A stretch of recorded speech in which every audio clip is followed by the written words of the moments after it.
On a fondé Papy Joe avec mon père en juin 2019 à la naissance de ma fille. Et en gros, on fabrique des jeux éducatifs en bois pour les enfants dès la naissance jusqu'à 8 ans. Et ce sont des produits qui sont à inspiration Montessori. Alors, donc moi, je ne suis pas à ma première expérience entrepreneuriale. J'avais déjà essayé de lancer quelques projets avant. Donc certains ont marché, d'autres pas.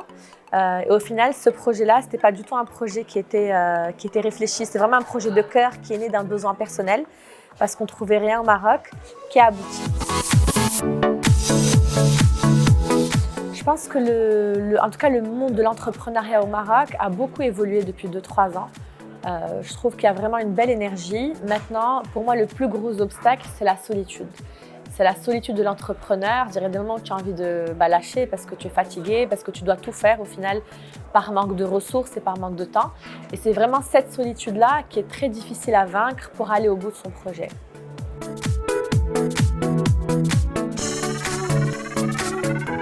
Je pense qu'il y a le statut d'entrepreneur qui a été créé il y a quelques années et qui a vraiment changé la donne, qui est beaucoup plus facilitateur. Moi, avant, quand j'étais entrepreneuse, il fallait que je crée des sarlots.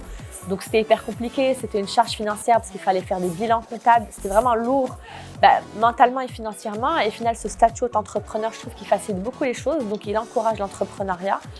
Maintenant, on a des incubateurs aujourd'hui qui nous accompagnent. Encore faut-il être sélectionné parce que voilà, c'est un processus qui est quand même assez long.